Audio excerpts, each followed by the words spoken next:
Station 7 présente Ils font le Sud.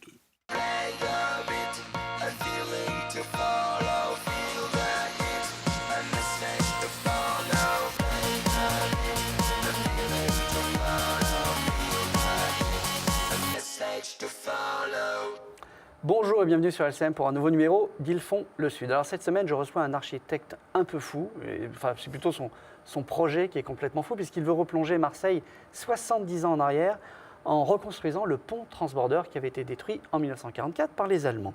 Paul Poirier, bonjour.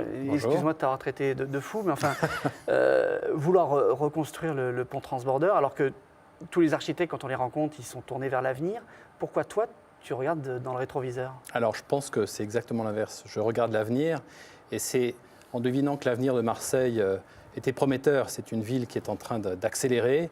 Je me suis dit quel va être finalement le point focus vers lequel on va se diriger. Cette ville elle s'élargit, enfin, métropole bientôt et tout. Donc, il lui faut un bâtiment, un ouvrage qui symbolise finalement ce nouveau Marseille. Et finalement, c'est vrai que, un peu comme en poésie, on remploie des mots du passé, mais pour faire des poèmes d'avenir. Là également, on va peut-être employer une forme qui existait, mais pour en faire un ouvrage en avance sur son temps. Mais c'est pas, je ne veux pas être méchant, mais c'est pas facile. C'est un peu comme les groupes de musique ou les artistes qui sont un peu en panne. Quand ils n'arrivent plus à écrire ou que ça marche moins bien, ils font un album de reprise. Et toi, quand tu dis oui, j'entends ce discours Marseille, il faut quelque chose, il faut que Marseille soit tournée vers l'avenir. Mais on a fait le MUSEM, c'est un bâtiment qui est novateur, qui s'inspire de rien, qui est un musée. On a fait des musées avant, qui était on en nouveau. refait. Non, mais en tout cas en termes d'architecture, qui est complètement neuf. Et là, toi, tu aurais pu imaginer autre chose, une tour, une statue, un pont. Tu reprends quelque chose qui symbolise le passé. La forme pérenne en architecture, c'est la porte, c'est le portail. Et cette forme, elle est hors du temps. Le portique, l'arc de triomphe, le pont, tout ça, c'est des formes qui n'appartiennent pas à une époque, mais qui sont des formes pérennes, intemporelles. Donc cette forme de portique, de portail, on dirait en termes de théâtre, de pont, puisque le pont d'une scène est exactement la même forme, cette forme, elle échappe finalement à une période donnée. Donc elle ne se démode pas finalement. Alors là, on voit en ce moment là, les images du vieux, de l'ancien pont transborder. C'est quoi tes prochains projets? Reconstruire le phare d'Alexandrie?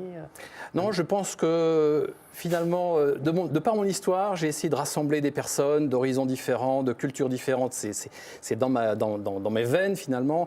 Et là, de faire des ponts, oui, je crois que c'est une vocation forte, mais qui signifie, au-delà de l'ouvrage lui-même, cette nécessité de relier les gens, de relier les rives. Ici, on est sur une rive en face, la Méditerranée, etc. Tout ça, le passé, le futur, tout ça, effectivement, c'est dans mon ADN de faire des ponts, finalement, entre les personnes, les histoires. Alors, autrefois, le pont transborder qu'on est en train de voir, il avait une utilité. Oui. Là, ton projet de pont transborder, est-ce qu'il a une utilité ou c'est vraiment une œuvre d'art? Non, je me suis toujours battu pour dire c'est d'abord un ouvrage utile. Le pont de Bilbao, par exemple, qui, lui, a été démoli en Espagne et reconstruit immédiatement après, qui était classé en 2004 au patrimoine mondial de l'UNESCO. L'UNESCO l'a classé en disant c'est d'abord un ouvrage utile. Donc j'insiste beaucoup pour dire c'est un ouvrage qui va permettre à des voitures, des piétons, des vélos, des bus, etc., des cartes de tourisme de passer, de franchir ce passage difficile à franchir. Moi-même, je passe 20 à 25 minutes souvent à pied pour le franchir. Là, ça va être beaucoup plus fluide, un départ toutes les 3 minutes. Donc c'est d'abord répondre à une demande forte. Les Marseillais sont à la reconquête de l'entrée du port, on l'a vu avec Flammes et Flots, etc. l'année dernière. Donc finalement, rendre un service d'abord aux Marseillais, puis après aux touristes qui viendront pour passer facilement donc c'est d'un quai à l'autre. Traverser le vieux port. Oui. Donc ça concerne les piétons. Tout à fait, les vélos, les motos, les taxis, etc. Les voitures, on est un peu anti-voiture maintenant. Bon, il peut y avoir des problématiques de voitures, on essaie un peu de les éloigner, mais bon, il y a peut-être une mixité. C'est pas non plus à moi de tout décider. Moi, je propose un outil, et sur cet outil, à ce moment-là, il y aura divers usages qui vont se faire, et peut-être qu'ils vont varier d'ailleurs dans le temps. Peut-être que dans 15 ans, on imaginera d'autres usages qu'aujourd'hui. C'est pour traverser le vieux port plus rapidement, bien sûr, en 3 minutes. Enfin, en combien de temps? Alors, ça fonctionne comme un tramway, c'est-à-dire en fait, les moteurs, au lieu d'être sous le tramway, ils sont sur le tablier en partie haute. Il faut rappeler le fonctionnement. On voit les images. D'accord, donc c'est un bac qui passe d'un côté à l'autre, mais qui ne touche pas l'eau, donc il n'est pas sujet au courant ou problème qu'on pourrait avoir avec un bac classique ou le ferryboat. Il est suspendu à des rails et il a le même confort qu'un tramway. Alors j'imagine que tu entends des critiques sur ton projet. Il y a des gens qui sont pour, il y a même un espèce de comité de soutien, ou en tout cas des gens du monde économique qui sont pour. Et il y a des gens qui disent Marseille est une ville qui est super endettée, qui manque de piscines, qui manque de crèches. Tu vois un peu le problème avec les écoles, les enfants le vendredi à midi, là, il n'y a personne pour s'en occuper. Est-ce est-ce qu'on ne fait plus rien? Est-ce que c'est la priorité de construire quelque chose dont on peut se passer, quoi, Alors, et qui coûterait énormément d'argent? j'ai un regard Qu'est-ce que tu différent. réponds Je à dis ça? aujourd'hui, le budget de la ville, c'est 1 milliard et quelques. Bon, est-ce que la ville maintenant ne fait plus rien parce qu'elle a plus le budget, ou est-ce qu'elle continue à dire finalement le tourisme aujourd'hui, l'attractivité de la ville, c'est essentiel? Si on Mais ne ils viennent, les continue touristes, pas. hein. Ils sont là, les oui, touristes. Oui, mais je veux dire, aujourd'hui, il y a des problèmes d'infrastructure, de lien justement entre les rives, de fluidité sur le littoral. Comment on va du Mucem au Faro, par exemple? Comment les touristes vont facilement du bateau de croisière jusqu'à Notre-Dame-de-la-Garde? Toutes ces problématiques-là sont des problématiques cruciales pour l'avenir de Marseille. Si on ne s'attaque pas à ces problèmes-là, si on ne fluidifie pas le flot de personnes, que ce soit des touristes ou des Marseillais qui vont être sur le littoral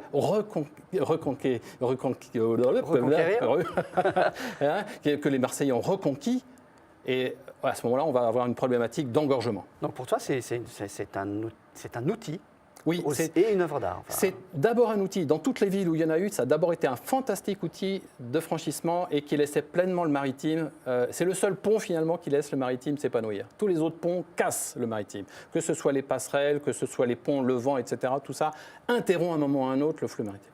Là, le flux maritime, il peut tout à fait les continuer bateaux à passer. pourront continuer de sortir. Bien sûr, sans aucun problème. Alors la question qui fâche, c'est qui va payer? Parce que Alors, ça coûte combien, ça, ce pont? Aujourd'hui, on est sur un budget d'environ 100 millions d'euros. Donc en fait, au final, on en arrivera à 200 millions, parce que les projets sont toujours c'est pas des projets très complexes. En fait, on est sur une charpente. C'est des projets qui sont plus faciles à cerner au niveau du budget que des projets, par exemple, de musée. Hein. Bon, donc aujourd'hui, 100 millions d'euros. Qui va on est payer? sur un budget. Aujourd'hui, on est en train d'étudier effectivement quels vont être les financements. Je dirais globalement, on est sur un objet qui va coûter et on regarde surtout les recettes. Par rapport à une passerelle, je prends des passerelles, une passerelle ne génère pas de recettes. Une passerelle, c'est forcément plein pot pour le contribuable, d'une façon ou d'une autre. Bon.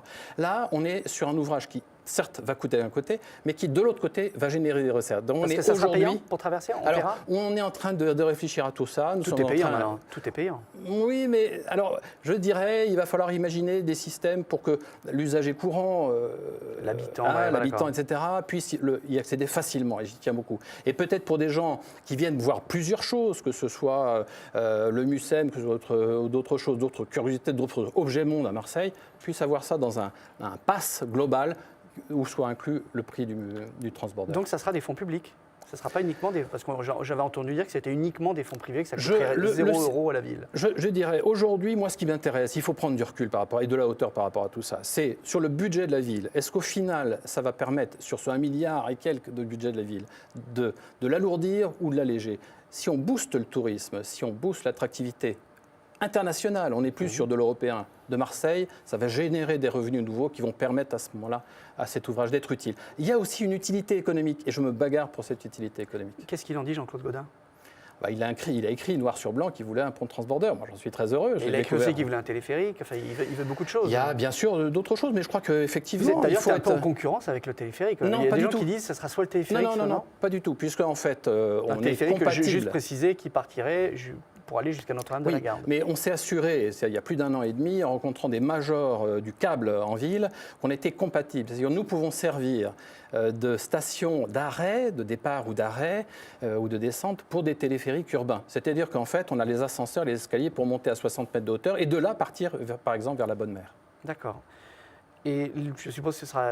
Il y a MPM aussi qui doit être... Oui, je vois. Conseil général, tout à fait, régional. tout le monde est intéressé. On est vraiment maintenant à l'échelle d'une région. Hein. C'est un objet régional et non plus uniquement un objet de la ville. Alors toi, tu es d'origine nantaise. Oui. Qu'est-ce que tu viens faire ici, chez nous, avec un projet de chez nous? Tu ne peux pas construire des ponts transbordeurs chez toi? Moi, je dirais, au départ, j'ai eu peur, parce que je me suis dit, les Marseillais, ils vont me jeter par la fenêtre, sinon par la porte. Mais ça a été le contraire, finalement. Je crois que de partir, puis de revenir, ça me donne un peu une force, un œil extérieur, mais aussi une force, parce que j'ai appris à aimer Marseille et les Marseillais. Donc, du coup, non, je crois que c'est plutôt une force de voir ça de l'extérieur, parce que on se dit, mais cette ville, elle a des atouts fantastiques. Et on est peut-être moins pessimiste que de vivre au jour le jour, finalement, des difficultés de circulation, de saleté dans les villes, etc. Et moi, à chaque fois que je viens ici, c'est pour faire avancer les choses. Finalement. Et quelles sont les chances vraiment véritables de voir un jour un pont transbordeur à Marseille? Tu l'estimes à combien? Quelle est la chance que Marseille perce à l'international? Tu l'estimes à combien? Tu m'as tué là. Bien, je ne répondrai pas à cette question. On dédicace cette émission parce que tu es grand-père depuis peu. Alors on va dédicacer cette émission à ce petit Louis dont tu es le grand-père. Voilà, merci Jeff. On le salue. Merci, rendez-vous la semaine prochaine pour un nouveau numéro d'Ils font le Sud.